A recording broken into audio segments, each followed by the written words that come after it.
Hi folks, it's Jay. I visited a garden at a 200-year-old house in a historical village in western New York.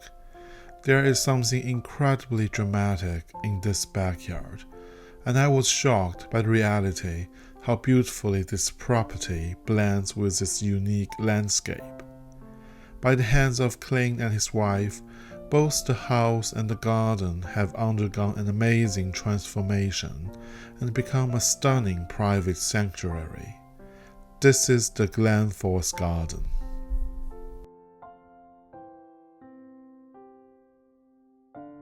We are with Clint here, the gardener here, this garden with a very special water feature in the backyard.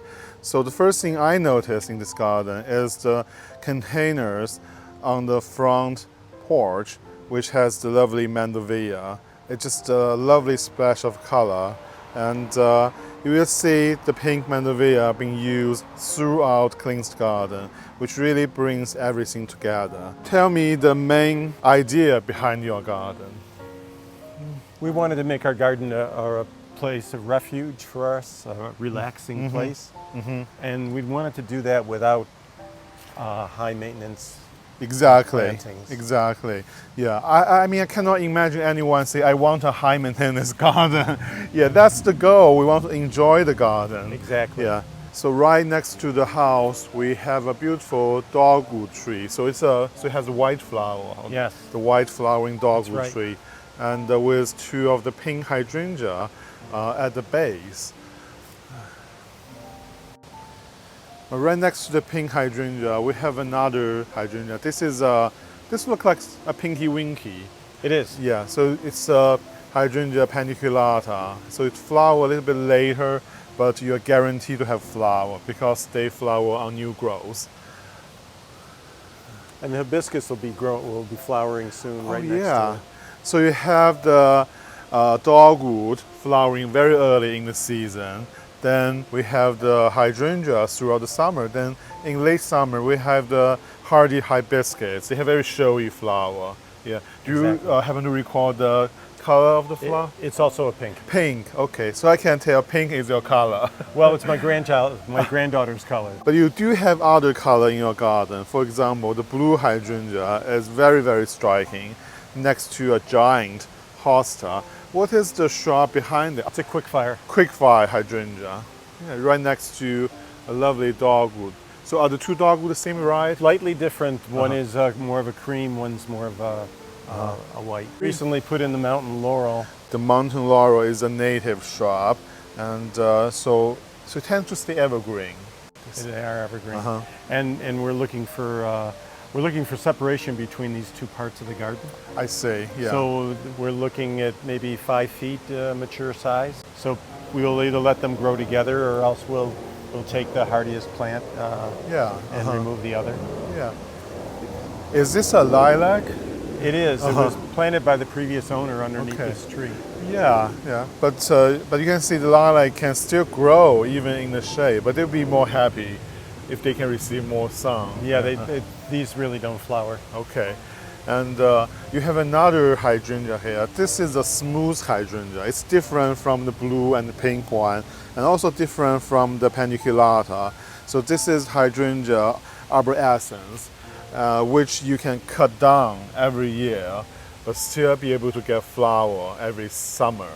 So do you find them reliably flowering? Yes, this was not happy in a previous location, and we put it here along with a very small rhododendron at the time, thinking that we would let the strongest plant survive. But that's a good strategy. Yeah. But they've both kind of stepped forward, so we may let them. Yeah. We may let them share for a little while longer. Hydrangea and also rhododendron, they have very shallow roots, so they're easy to move. So I'm sure you move things around pretty regularly. It's all an experiment. Yeah, so don't be afraid to move your shrub. Many of them have shallow roots. They are quite happy to be moved to a more suitable location. But even on the other side of the house, we move peonies, which generally aren't so happy with moving. But we were able to move them to make room for the pickleball court and everything They all survive. Yeah. The thing with peony is they have this kind of a rhizome which they store the energy, but they also have those fibrous, very fine roots. When you move them, it's inevitable to damage some of the fine roots. Then they need time to recover, and so usually if you move peony, they will not flower the first and second year after you move them. But I'm sure you know peony gets better with age, so they will recover and they will flower even better. Now we're entering another section of the backyard garden, and you can see we have the mandevilla in containers throughout, and more hydrangea here.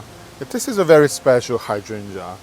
This is looks like a lace cap hydrangea. It is. Do you happen to remember the name of the variety?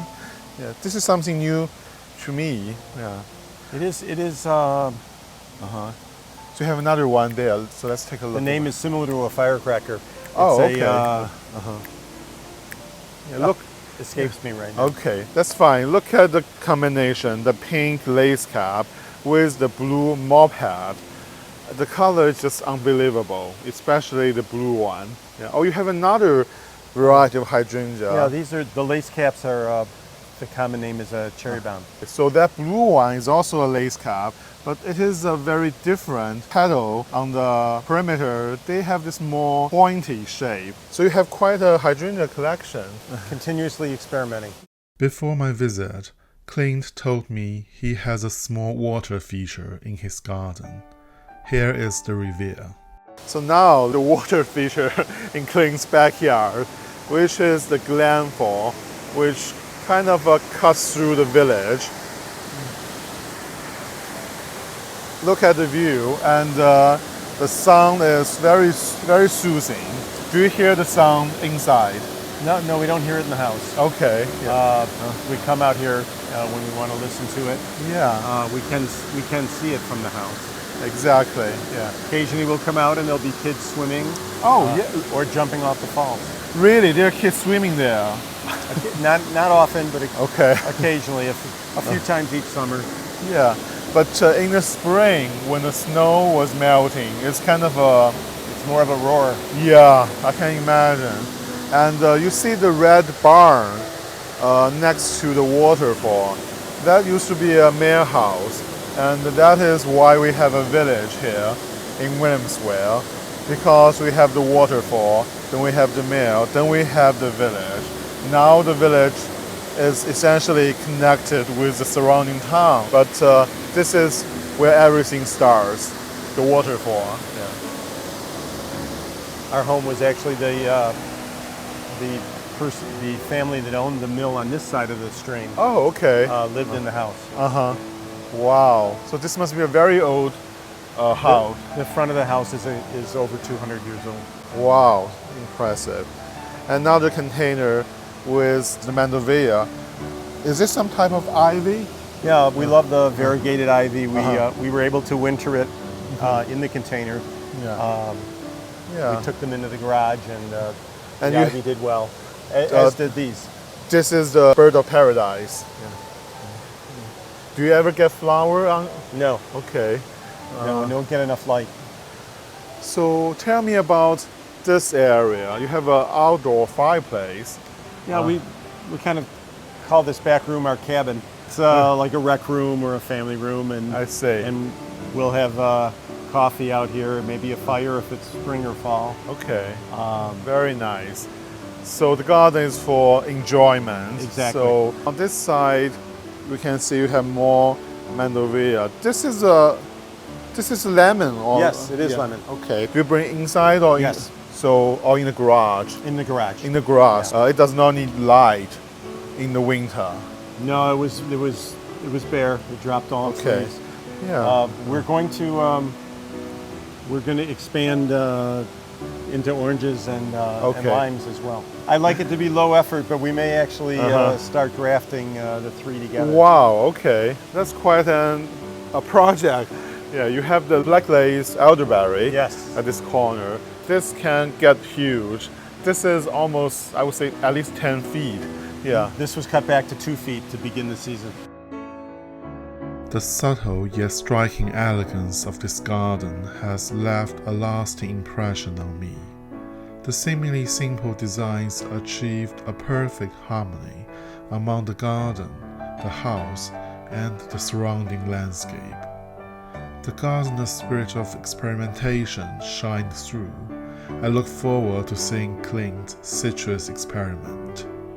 What's even more remarkable is Clint and his wife's generosity in opening their garden to the public during the summer months, allowing this delightful private sanctuary to be appreciated by many rather than just a few. Well, thank you for sharing your garden. That's my pleasure.